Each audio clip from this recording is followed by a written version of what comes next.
São Paulo perdeu mais uma no Brasileirão e, sinceramente, o placar ficou barato, né, gente? Para quem assistiu o jogo, ficou com a sensação que o Fluminense poderia ter goleado a qualquer momento, né? Mesmo finalizando mais, o São Paulo praticamente não assustou. E hoje a gente vai analisar exatamente isso, né? Como um time que tem mesma posse, finaliza mais, ainda parece ser completamente dominado no jogo, né?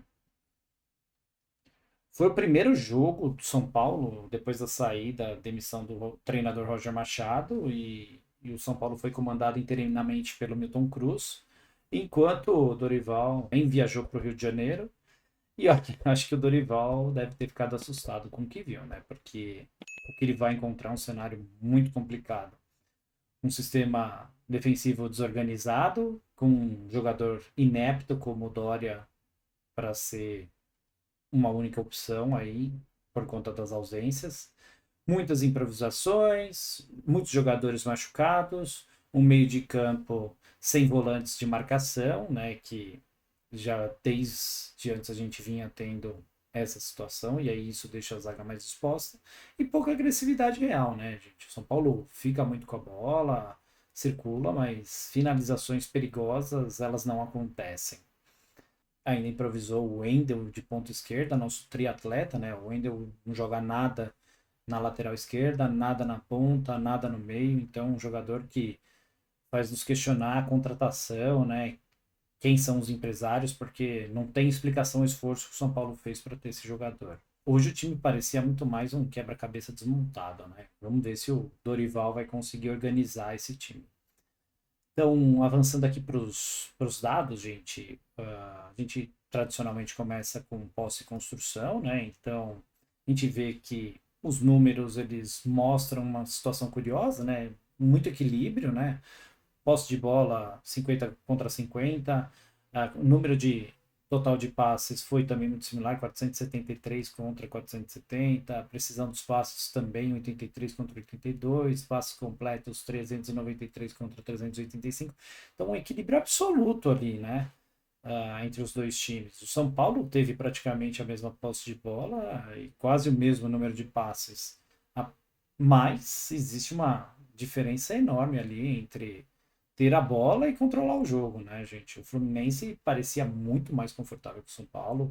O São Paulo trocava passes, mas não conseguia construir situações de perigo real, né? Então, o São Paulo tinha a bola, mas o Fluminense estava no controle da partida, né? Então, quando a gente avança ali para o bloco de intensidade defensiva, a gente vê que o São Paulo, defensivamente, ele teve um jogo assustador, não tanto por conta da marcação, né? Porque a gente vê que faltas cometidas foram similares, o São Paulo até fez menos faltas, desarmes, o São Paulo teve mais desarmes do que o Fluminense, e cartões, o São Paulo também teve dois cartões contra um do Fluminense, mas aí fruto da arbitragem caseira do Wilton Pereira de Sampaio, né? E aí os números eles mostram uma intensidade na defesa, mas o campo, a sensação de desorganização era completa, né? Então, voltando àquele ponto que nós falamos, parecia que quando o Fluminense vinha, tudo se desestabilizava. O Canóbio, os atacantes pelas pontas do Fluminense, eles sempre tinham muito espaço livre, e aí tudo isso culminou com as falhas, né, bizonhas. No primeiro gol, o Sabino que errou o bote ali e aí permitiu com que fosse cruzada a bola dentro da área que gerou o gol do Fluminense. E o Dória, gente, o Dória fez uma partida desastrosa, né, gente? É um jogador que é inepto, não deveria estar no São Paulo, não deveria ter passado em 2016, não deveria ter voltado agora, mas é interessante como alguns jogadores eles conseguem algumas vagas em alguns clubes, né? O segundo gol nasceu de um passe bizonho dele, que errou o passe para o Danielzinho, jogou no pé do atacante do Fluminense, que deu no pé do canal, viu? Que fez finalizou e fez o gol. Então, a zaga hoje, com dois zagueiros canhotos, o Sabino esforçado e o Dória monstruoso, fazem as pessoas questionar se não vale a pena trazer o Arboleda, né? E aí, gente, eu já deixo aqui minha opinião. Acho que não tem que trazer. O cara respeitou o clube e não tem que voltar. O São Paulo tem que dar um jeito de negociar. A gente precisa, sim, de um zagueiro, mas bota um moleque, paciência.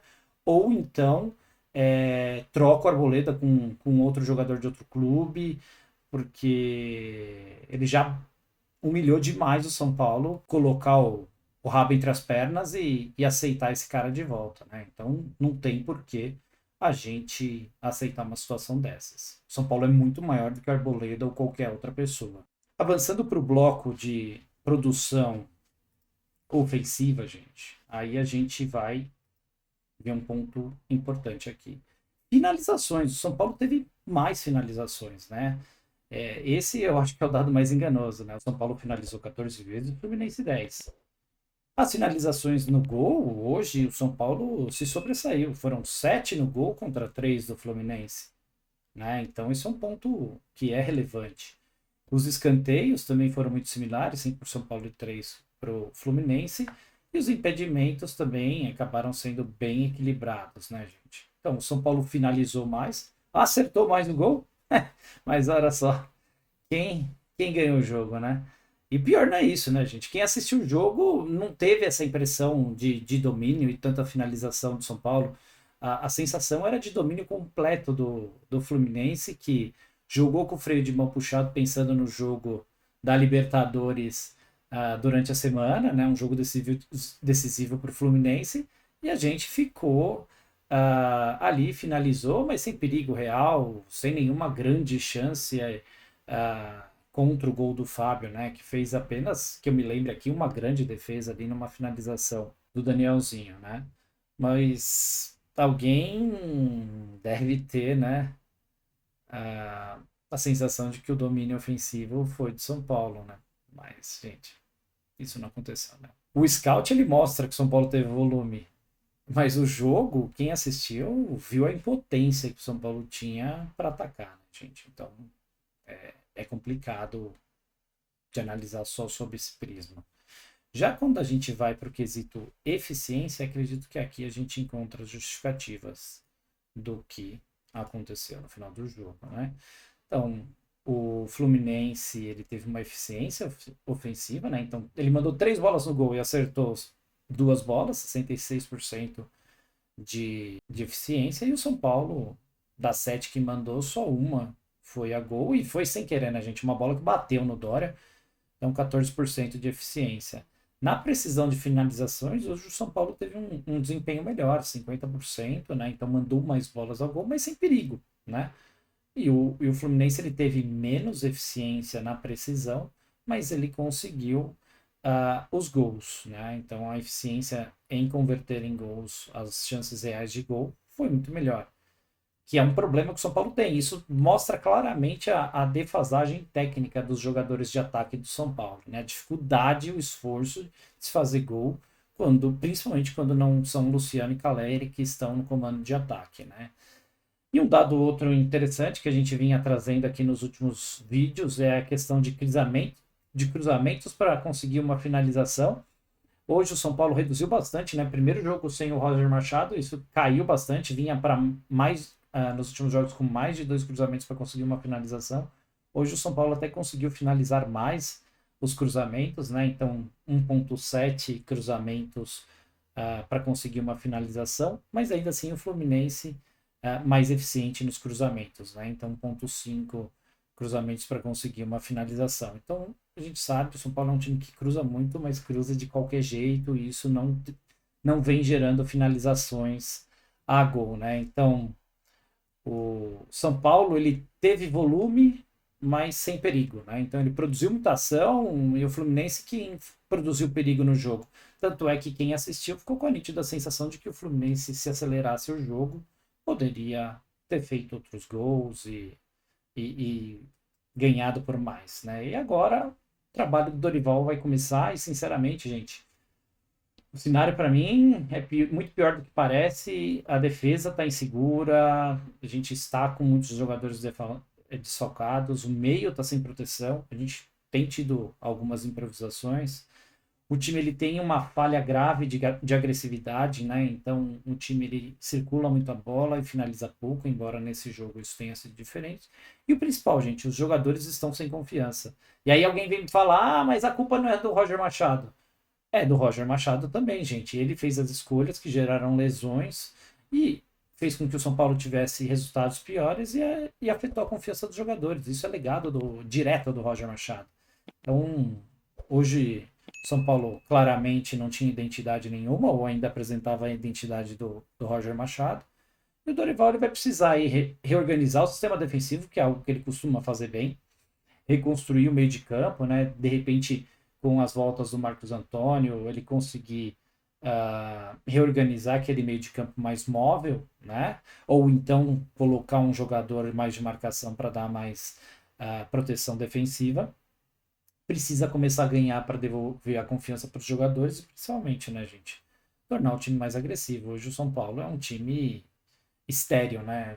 Produz muitas poucas chances reais de gol e os adversários ficam muito confortáveis, principalmente quando saem na frente.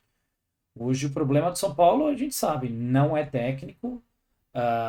Técnico é um dos problemas e dos menores. O maior problema está na diretoria de futebol, está ali na coordenação do futebol, com o Rafinha, com o Rui Costa, e na presidência do Mister Magoo, né, que não enxerga nada e também não tem culhão de tomar nenhuma decisão para trocar a diretoria de futebol e a gente fica nessa situação a esmo, né, largado à própria sorte, dependendo de algo externo, de um treinador venha que tem um insight maravilhoso para que o São Paulo venha a melhorar. Então, gente, nossa briga a gente sabia desde o início do ano que seria os 45 pontos. A gente segue nessa luta. Andamos bem nesse primeiro turno, temos mais alguns jogos para tentar aí, quem sabe chegar perto dos 30 pontos. Isso nos daria muita tranquilidade no segundo semestre depois da Copa. Mas mais uma vez o São Paulo teve números, né? Mas o adversário teve o resultado, né? E para vocês, gente, deixa aí nos comentários. O Dorival vai conseguir remendar esse time e recuperar a confiança dos jogadores. Então deixem nos comentários também o que vocês acharam desses números, que eles não mostram exatamente o que a gente assistiu, né? Então é um ponto para a gente sempre ir acompanhando e vamos ver como que isso vai desenrolar com a entrada do Dorival Júnior. Tá certo, gente? Então fiquem com Deus, uma excelente semana e até o próximo vídeo.